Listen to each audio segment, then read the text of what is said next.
సాయిరాం. బాబా భక్తులందరికీ కూడా నమస్కారం అండి. అందరూ కూడా సుఖంగా సంతోషంగా ఎప్పుడూ కూడా ఆనందంగా ఉండాలి అని చెప్పి ఆ బాబాగారి తరపున నేను కూడా మనస్ఫూర్తిగా కోరుకుంటున్నాను. ఈరోజు బాబాగారు అందించే సందేశం ఏంటి అంటే కనుక, తల్లి అద్భుతం జరగబోతుంది. 24 గంటలలో ఒక రహస్యం నీ చెవిన పడితే, నేను చెప్పే ఈ రహస్యం కనుక నువ్వు వింటే, అంటే ఇది విన్న మరుక్షణంలోనే అదృష్టం పడుతుంది. ఇది వదిలితే మళ్ళీ జన్మలో దక్కదు, జాగ్రత్త అని చెప్పి ఏదో తెలియని సందేశంతో బాబాగారు మన ముందుకు వచ్చారండి. మరి బాబాగారు ఏ సందేశం అందించినా కూడా అది మన మంచి కోసమే, మన భవిష్యత్తు కోసమే అని చెప్పి మనందరికీ కూడా తెలిసిన విషయమే కదా. కాబట్టి ఈ సందేశాన్ని చివరి వరకు వింటేనే మీకు పూర్తిగా అర్థమవుతుంది. ఆలస్యం చేయకుండా వీడియోలోకి అయితే వెళ్ళిపోదాం. వీడియోలోకి వెళ్లే ముందు కింద కామెంట్ సెక్షన్లో ఓం సాయిరాం అని చెప్పి టైప్ చేయండి.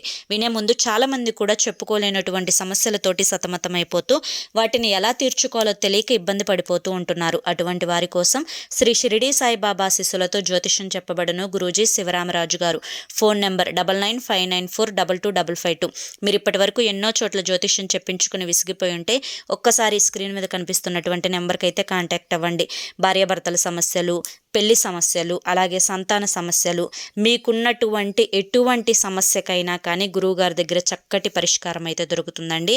అంతేకాకుండా భార్యాభర్తల మధ్య వశీకరణ, స్త్రీ మరియు పురుషుల మధ్య వశీకరణ కూడా 100% జరపబడును. గురువుగారికి 50 సంవత్సరముల అనుభవం ఉంది. మీరు ఎన్నో చోట్ల తిరిగి మీ యొక్క కష్టానికి పరిష్కారం అనేది దొరకలేదు అని విసిగిపోయి ఉంటే చివరి ప్రయత్నంగా గురువుగారిని కాంటాక్ట్ అవ్వండి. మీకు కొన్ని రోజులలోనే పరిష్కారం అనేది దొరుకుతుంది. గురువుగారు చెప్పింది చెప్పినట్లు 100కు 1000% జరుగుతుంది. మాకున్నటువంటి ఎన్నో సమస్యలు తీరాయి. ఈ నెంబర్కి కాంటాక్ట్ అవ్వండి. ఇక ఆలస్యం చేయకుండా మనం బాబాగారి యొక్క సందేశం ఏంటో తెలుసుకుందాం. తల్లి, అద్భుతం జరగబోతోంది. నువ్వు 24 గంటలలో ఎప్పుడైతే నేను చెప్పే ఈ రహస్యాన్ని నువ్వు వింటావో, ఇది విన్న మరుక్షణం నుంచే నీకు అదృష్టం పడుతుంది. అసలు ఏం చెప్తున్నారు బాబా? ఏం చెప్పాలి అనుకుంటున్నారు? ఏది విన్న మరుక్షణంలో నాకు అదృష్టం పడుతుంది, నేను ఏది వదులుకోకూడదు అని చెప్పి అనుకుంటున్నావా? అయితే ఈ సందేశం ఇప్పుడు నువ్వు వినగలుగుతున్నావు అంటే నా ఆశీర్వాదం ఉండబట్టే వినగలుగుతున్నావు. ఎన్నో కష్టాలతోటి, బాధలతో జీవితంలో అలసిపోయావు.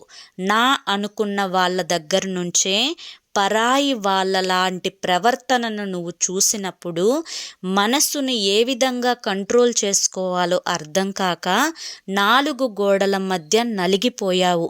నీ యొక్క కన్నీటి చరిత్ర అనేది రాస్తే ఒక పుస్తకమే రాయవచ్చు, ఒక 2-3 సినిమాలు కూడా తీయవచ్చు. అంతటి నరకాన్ని అనుభవిస్తున్నా కూడా నిండు కుండలాగా పైకి నవ్వుతూ కనిపిస్తూ ఉన్నావు. జీవితంలో అసలు ఇన్ని దాటుకొని ఎలా వచ్చానో కూడా తెలియదే అన్నట్లుగా వెనక్కి తిరిగి చూస్తే నీ జీవితం అంతా కూడా కష్టాల ప్రపంచమే తప్ప సంతోషాలు అనేవి ఎప్పుడో అడపా చుట్టం చూపులాగా వచ్చి వెళ్ళిపోతూ ఉంటాయి. ఏది ఏమైనప్పటికీ కూడాను ఈ యొక్క మానవ జీవితంలో ఇవన్నీ సర్వసాధారణమే అనుకొని, నీకంటూ నా వాళ్ళు కొంతమంది ఉన్నారు, వీరు ఉండగా నాకు ఏ బాధలు ఉండవు, ఏ కష్టాలు ఉండవు అని చెప్పి చాలా వరకు కూడా వారిని చూసుకొని నాకేంటిలే అన్న ఒక ధైర్యానికి వచ్చిన రోజులు కూడా ఉన్నాయి. ఏది ఏమైనప్పటికీ కూడాను బిడ్డ, మనసు అనేది చాలా విచిత్రమైన ఆలోచనలను చేస్తూ ఉంటుంది. ఎప్పుడు ఏ కష్టాలు ఎటు నుంచి వస్తాయో అని ఆ కష్టాల గురించి ఆలోచిస్తూ మెదడంతా కూడా గందరగోళమైన పరిస్థితులలోకి వెళ్ళిపోతూ ఉంటుంది. ఏది ఏమైనప్పటికీ కూడాను ఈ యొక్క మనసు కష్టం వచ్చినప్పుడు కుంగిపోతుంది, సంతోషం వచ్చినప్పుడు ఎగిరి గంతులేస్తూ ఉంటుంది. కొన్ని నిజాలను అంటే నువ్వు ఏదైతే తట్టుకోలేవో వాటిని కొంచెం బరువుగా మోస్తుంది. వేటినైతే చాలా తేలికగా జీర్ణించుకోగలవో వాటిని టేక్ ఇట్ ఈజీగా తీసుకో అని చెప్తుంది. నీ లోపలి ఆత్మ ఏదైతే ఉందో ఆ ఆత్మ నీకు ఎప్పటికప్పుడు కొన్ని నియమాలను అందిస్తూ ఉంటుంది. వీరి దగ్గర ఇలా ఉండు, వీరితో ఇలా ఉండు, వీరితో ఇంతవరకు ఈ పరిధి దాటితే ప్రమాదం అని చెప్పి నీకు హెచ్చరిస్తూనే ఉంటుంది. అయినప్పటికీ కూడాను కొన్ని మనసు ఇచ్చే సంకేతాలని కూడా నువ్వు లెక్క చేయకుండా నీ అని అనుకున్న వాళ్ళు ఎవరైతే నీ ఇంట్లో ఉంటున్నారో వారితో ఎక్కువ స్నేహంగా మంచి చెడు అన్నీ చెప్పుకుంటూ నా వారే కదా అని చెప్పి ఎటువంటి స్వార్థం లేకుండా కల్లా కపటం లేకుండా నవ్వుతూ పేలుతూ ఉంటే వారు మాత్రం నిన్ను ఒక పరాయి వాళ్ళలాగానే చూస్తూ ఎప్పటికప్పుడు నీ యొక్క సంతోషాన్ని చిదిమి వేయాలి అని చెప్పి చూస్తూ నువ్వు జీవితంలో కోలుకోలేని దెబ్బ కొట్టాలి అని చెప్పి చూస్తూ కాస్తంత నవ్వినా కానీ కాస్తంత ప్రశాంతంగా ఉన్నట్లు కనిపించినా కానీ కాస్తంత నీకు ఏ సమస్య లేదు అన్నట్లుగా ఉన్నా కానీ లేదా నీ దగ్గర ఒక రూపాయి ఉంది అని చెప్పి తెలిసినా కానీ ఏదో ఒక రూపంగా ఏదో ఒక రకంగా వారు నిన్ను తొక్కేయాలి అని చెప్పి చూస్తూనే ఉన్నారు. ఎప్పటికైనా కానీ బిడ్డ 2 చేతులు కలిస్తేనే చప్పట్లు అవుతాయి. కానీ ఒక్కవైపు ఉంటే ప్రేమ అనేది సరిపోదు, ఒక్కవైపు ఉంటే గౌరవం అనేది సరిపోదు, ఒక్కవైపు నుంచే నువ్వు అన్ని రకాలు చేయాలి అంటే కుదరదు. ఏదైనా కానీ భార్య భర్త అన్నప్పుడు వారి ఇద్దరూ కూడా కలిసి మంచి చెడు చెప్పుకుంటూ ఏదైనా కష్టం వచ్చినప్పుడు ఆపదలో వచ్చినప్పుడు నేనున్నాను అని ఒకరికొకరు ధైర్యాన్ని అందించుకుంటూ జీవితంలో ఒక్కొక్క అడుగు ముందుకు వేసుకుంటూ వెళ్ళాలే తప్ప నిన్ను ఎప్పటికీ ఒక బయట పరాయి దానిలాగానే చూస్తూ నీ మీద ఇప్పటి వరకు చూపించిన ప్రేమ అంతా కూడా నాటకం అని చెప్పి ఎక్కడికక్కడ తెలియపరుస్తూ వారి స్వార్థం కోసమే వారు ఆలోచిస్తూ నీ యొక్క మానసిక స్థితిగతుల గురించి 1% కూడా అర్థం చేసుకోకుండా జీవితాన్ని అలా వారు చాలా స్వార్థంగా నెట్టుకుంటూ వస్తున్నారు. ఇది నేను అందరి గురించి చెప్తున్న మాట కాదు. ఎవరైతే వారి యొక్క భాగస్వామి వల్ల చాలా వరకు కూడా ఇబ్బందులను అనుభవిస్తున్నారో వారి గురించి చెప్తున్న మాటలు. బిడ్డా, ఎప్పుడైనా కానీ నీకు కేవలం ఒక జీవిత భాగస్వామి వల్ల మాత్రమే కాదు, నీకు నీ అత్తింటి వైపు వారి నుంచైనా నీ యొక్క ఆడబిడ్డల తరపు నుంచైనా లేదా నీ బిడ్డల తరపు నుంచైనా లేదా నీ యొక్క పుట్టింటి వైపు తరపు నుంచైనా ఎవరైనా కానీ నీ యొక్క ఇష్టాలను తొక్కేస్తూ నీ మనస్సుకు నిన్ను ఇష్టం లేకుండా చేసేటట్లుగా చేసే ప్రయత్నం చేస్తూ వారి యొక్క అభిరుచులకు తగ్గట్లుగా నీ యొక్క నడవడికను మార్చేటట్లుగా చేస్తూ వారు నిన్ను అవసరాలకు వాడుకుంటూ చాలా తెలివిగా నిన్ను మ్యానిపులేట్ చేస్తున్నారు అంటే కనుక నువ్వు ఒక్కటే తెలుసుకోవాలి. నీకంటూ కష్టం కలిగినప్పుడు, బాధ కలిగినప్పుడు, ఆపదలో ఉన్నప్పుడు ఎవరు నీతో ఉంటున్నారు, ఎవరు నీతో ఉండట్లేదు, నువ్వు సంతోషంగా ఉన్నప్పుడు ఎవరు నీతో సంతోషకరంగా నీ యొక్క సంతోషంలో ఒక భాగాన్ని పంచుకుంటున్నారు, వారు నీకు అసలైన వారు. నువ్వు బాధలో ఉన్నప్పుడు ఏదో బాధగా ఉన్నట్లుగా నటిస్తూ నువ్వు సంతోషంలో ఉన్నప్పుడు వారి యొక్క ఉక్రోషాన్నంతా వెళ్ళగక్కుతూ అలాగే నువ్వు ఏదో కాస్తంత స్థిమితంగా అటు ఇటు కాకుండా ఏదో జరుగుతుందిలే అన్నట్లుగా రోజువారి పనులలో వారి యొక్క చిన్న చిన్న ఎంటైర్మెంట్ పనులు ఉంటాయి చూసావా, వాటిని కనుక చేస్తూ ఉన్నట్లయితే వారిని నువ్వు ముమ్మాటికి కూడా నమ్మొద్దు. బిడ్డ, ఎంత జీవిత భాగస్వామికైనా కానీ చెప్పకూడనటువంటి కొన్ని విషయాలు ఉంటాయి. ఎంత జీవిత భాగస్వామి అయినప్పటికైనా కూడా కొంత క్లోజ్గా ఉండకూడని పనులు కొన్ని ఉంటాయి. వాటికంటూ చెప్పకూడనివి, చేయకూడనివి, కొన్ని నియమాలు దాటకూడనివి కూడా కొన్ని ఉంటాయి. వాటిని మనం ఫాలో అవ్వగలిగితే చాలా వరకు కూడా నీ విలువని నువ్వు కాపాడుకున్న దానివవుతావు. అలా కాకుండా ఎప్పటికీ నా అని చెప్పి నువ్వు అనుకున్నంత మాత్రాన అవతలి వారు నీ అని చెప్పి వాళ్ళు కూడా అనుకోవాలి కదా. వాళ్ళు కూడా నా అని చెప్పి అనుకున్నప్పుడే కదా నీ మీద అసలైన ప్రేమ అనేది కనిపిస్తుంది. ఇక్కడ నేను నీకు చెప్తున్నటువంటి ఈ రహస్యాన్ని జాగ్రత్తగా విను. నీకు నీ యొక్క జీవిత భాగస్వామి అయినా, నీ తల్లైనా, నీ తండ్రి అయినా, నీ కన్న బిడ్డలైనా, ఎవరైనా కానీ నీకు నువ్వు తర్వాతే అని చెప్పి గుర్తుంచుకో. అవును తల్లి, ఇది నేనే చెప్తున్నాను. ఎందుకు చెప్తున్నాను అంటే కనుక ఇక్కడ ఎవరికి తగ్గట్లుగా వారు నిన్ను మార్చుకునే ప్రయత్నం చేస్తున్నా కానీ, ఎవరికి తగ్గ ఆలోచనలతోటి నిన్ను ఎమోషనల్ బ్లాక్మెయిల్ చేస్తున్నా కానీ, ఎవరికి ఇష్టం వచ్చినట్లుగా నీ యొక్క ప్రవర్తన వారి ఇష్టానుసారంగా మార్చుకుంటున్నా కానీ, నీకు ఎప్పుడూ కూడా నువ్వు చేస్తున్నది కరెక్టే అని చెప్పి నీకు అనిపిస్తున్నా కూడా, లేదు నువ్వు ఏదో తప్పు చేస్తున్నావు అన్నట్లుగా నీకు నువ్వే సిగ్గుపడే విధంగా ఆలోచించుకునేటట్లుగా వారి యొక్క మాట తీరు అనేది నీ పట్ల ఉన్నా కానీ, అటువంటి వారికి దూరంగా ఉండు. వారికి నువ్వు అన్యాయం చెయ్యి అని చెప్పి నేను చెప్పట్లా. వారితో ఎంతవరకు ఉండాలో అంతవరకే ఉండు. పదే పదే వారికి నచ్చినట్లుగా ఎంతవరకు బ్రతుకుతావు? వారికి నచ్చిన పనులు ఎంతవరకు చేసుకుంటూ వెళ్తావు? వారి ఇష్టాలు ఎంతవరకు నీ ఇష్టంగా మార్చుకుంటావు? నీకంటూ ఒక మనసు లేదా? నీకంటూ ఒక ఇష్టం లేదా? నీకంటూ ఒక ప్రణాళిక లేదా? ఇది నీ జీవితం కదా. నీ జీవితంలో నీకు నచ్చినట్లుగా బ్రతికే హక్కు నీకు ఉంది. ఎవరి కోసమో నువ్వు సాక్రిఫైజులు చేయాల్సిన అవసరం లేదు. జీవితం ఇప్పటికే సగం అయిపోయింది. ఈ సగం జీవితంలో సంతోషాలని అనుభవించావో, కష్టాలని అనుభవించావో, కన్నీటిని చూసావో, 4 గోడల మధ్య నరకాన్ని చూసావో, అనారోగ్య సమస్యలను చూసావో, బాధలను చూసావో, వీటన్నింటిలో నీకెవరు తోడుగా ఉన్నారు? ఎవరు నీకు ధైర్యాన్ని చెప్పారు? ఎవరన్నా ఇంత చిన్న సహాయం చేసిన వాళ్ళు ఉన్నారా? ఎవరన్నా ₹1 అందించిన వాళ్ళు ఉన్నారా? మాట వరుసకి పలకరింపులే తప్ప నిజమైన ప్రేమ ఎవరి దగ్గర చూసావు చెప్పు? సరే, అటువంటి నిజమైన ప్రేమను చూపించిన వాళ్ళుంటే వారితో నువ్వు ఉండు, వారితో మాట్లాడు. కానీ రూపాయి లేకుండా మాటలు మాట్లాడే వారికి, రూపాయి ఇచ్చి ఒక అరుపు అరిచిన, ఒక తిట్టు తిట్టిన వారికి ఎప్పుడైనా చాలా తేడా ఉంటుంది తల్లి.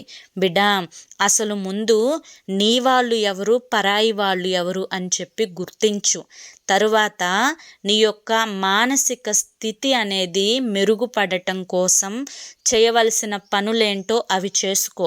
నువ్వు ఆనందంగా ఉండటం కోసం ఎవరితో మాట్లాడితే సంతోషాలు కలుగుతాయో వారిని నీ యొక్క జీవితంలో ఎంపిక చేసుకో. నీ యొక్క జీవన శైలి అనేది ఆరోగ్యంగా మెరుగుపడటం కోసం ఆరోగ్యకరమైన ఆహారాన్ని తీసుకో. మానసికమైన ప్రశాంతత కోసం దైవానికి దగ్గరగా ఉండు.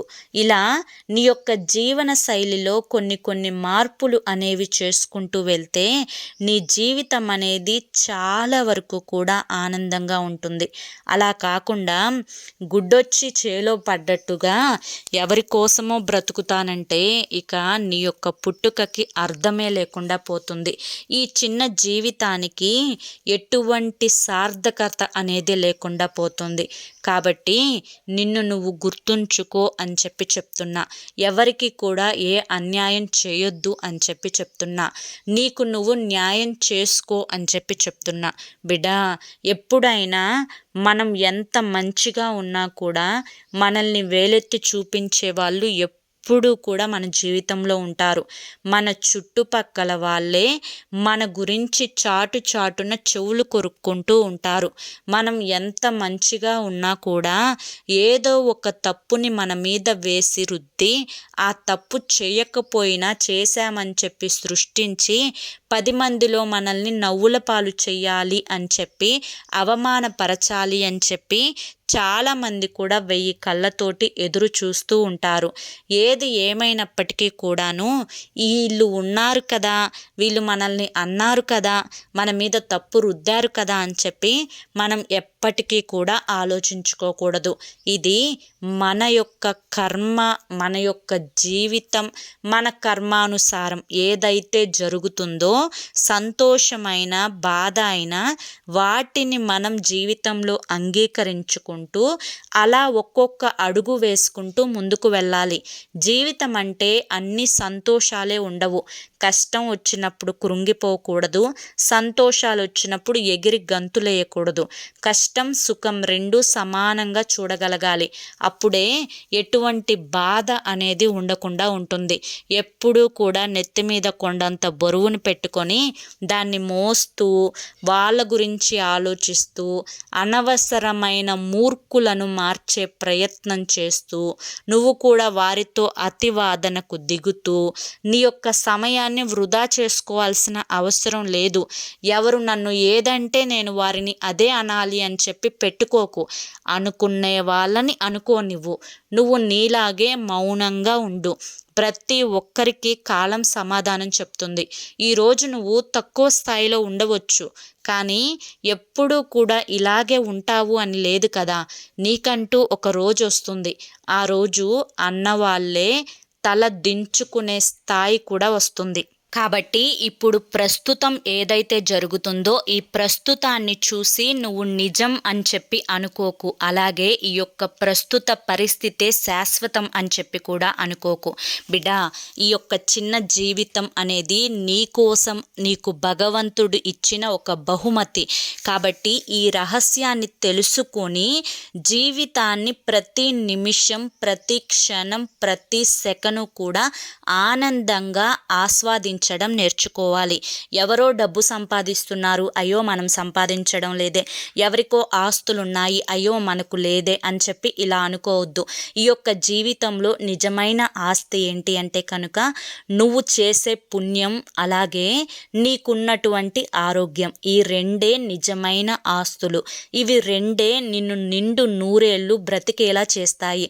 ఒక చిన్న మాట చెప్పేదా, అన్నీ ఉన్నవాడు కనీసం రాత్రిపూట కడుపు నిండా తిని పడుకోలేడు. అలాగే ఏ రోజుకు ఆ రోజు పొలం పనులకు వెళ్ళి పచ్చడి వేసుకొని అన్నం తిన్నా కూడా అరాయించుకొని కంటి నిండా ప్రశాంతంగా నిద్రపోయి ఉదయాన్నే ప్రశాంతంగా నిద్రలేస్తారు చూసావా, వారు నిజమైన అదృష్టవంతులు. అసలు నిజమైన అదృష్టం ఏంటి, నిజమైన దరిద్రం ఏంటి అని చెప్పి తేడా తెలుసుకో. నీకు నువ్వు తెచ్చుకునేటువంటి కష్టాలకు, నువ్వు ఆలోచించి తెచ్చుకునేటువంటి మానసిక వేదనకు నువ్వే కారణం అని చెప్పి తెలుసుకో. మానసికంగా నువ్వు సంతోషంగా ఎలా ఉండాలో నేర్చుకో. జీవితం అంటే అసలు పూర్తి సార్థకత చేసుకోవడం కోసం ఎలా ఒత్తిడిని తగ్గించుకోవాలి, నీ పనుల మీద ఎలా ధ్యాసను పెట్టాలి, ఎలా జీవితంలో ముందడుగు వేయాలి, ఇవన్నీ కూడా నిజంగా నువ్వు తెలుసుకున్నప్పుడే ఈ యొక్క జీవితానికి ఒక సార్థకత అనేది ఏర్పడుతుంది. బిడ్డా, నేను చెప్పే ప్రతి మాట కూడా వాస్తవం అని చెప్పి నువ్వు గ్రహించి తీరాలి. ఎందుకు అంటే నువ్వు ఎవరి కోసమో ఆలోచిస్తున్నావు, ఎవరి కోసమో ఏడుస్తున్నావు, ఎవరి కోసమో నిద్ర లేకుండా గడుపుతున్నావు. అసలు నీ మీద ధ్యాసే లేని వాళ్ళ కోసం నువ్వు పూర్తి టైంను కేటాయించి ధ్యాసను పెడుతున్నావు. ఇదంతా కూడా తప్పు అని చెప్పి నేను చెప్పే ప్రయత్నం నీకు చేస్తున్నాను. కాబట్టి ఈ యొక్క జీవితాన్ని ఎవరి కోసమో కాదు, నీ కోసం అని చెప్పి ఈ రహస్యాన్ని తెలుసుకో. సంతోషంగా జీవించే ప్రయత్నం చెయ్యి. నువ్వు ఎప్పుడైతే ఈ ప్రయత్నం మొదలు పెడతావో అప్పుడే అసలైన అదృష్టం అనేది నీ జీవితంలోకి అడుగు పెడుతుంది అని తెలుసుకో అని చెప్పి ఈరోజు బాబాగారు మనకి చాలా చక్కటి సందేశాన్ని అందించారండి. ఈ సందేశం అనేది నిజమైన వాస్తవాన్ని మనిషికి తెలుపుతుంది, కానీ లోతుగా వెళ్ళి తెలుసుకోవాలి. అసలు నిజం ఇదే, జీవితం యొక్క పూర్తి అర్థం ఇదే. మరి ఈ నిజాన్ని కనుక మీరు గ్రహించినట్లయితే, బాబాగారి మీద మీకు నిజమైన విశ్వాసం నమ్మకం ఉన్నట్లయితే ఈ వీడియోకి ఒక లైక్ ఇవ్వండి, హైప్ ఇవ్వండి. కింద కామెంట్ సెక్షన్లో ఓం సాయిరామ్ అని చెప్పి టైప్ చేయండి. మరి కొంతమంది మిత్రులకు, బంధువులకు, శ్రేయోభిలాషులకు, బాబాగారి భక్తులకు ఈ వీడియోని షేర్ చేయండి. ఇలా షేర్ చేయడం వల్ల వారు కూడా వారి యొక్క సమస్యల నుంచి, బాధల నుంచి బయటపడి జీవితం అంటే ఏంటో తెలుసుకొని సంతోషంగా జీవించడం వైపుకు అడుగు వేస్తారు. దీనివల్ల వారు సంతోషానికి మీరు పంపిన వీడియో కారణమవుతుంది కాబట్టి అది కూడా ఒక పుణ్య కార్యం అవుతుంది. కాబట్టి తప్పకుండా వీడియోని షేర్ చేయడం మాత్రం మర్చిపోవద్దు. మరి రేపు మరొక మంచి వీడియోతోటి మళ్ళీ కలుసుకుందాం. అంతవరకు కూడా బాబాగారి యొక్క ఆశీస్సులు మీ మీద, మీ కుటుంబ సభ్యుల మీద ఎల్లకాలం ఉండాలి అని చెప్పి మనస్ఫూర్తిగా కోరుకుంటూ సర్వేజన సుఖినో భవంతు. ఓం సాయిరామ్.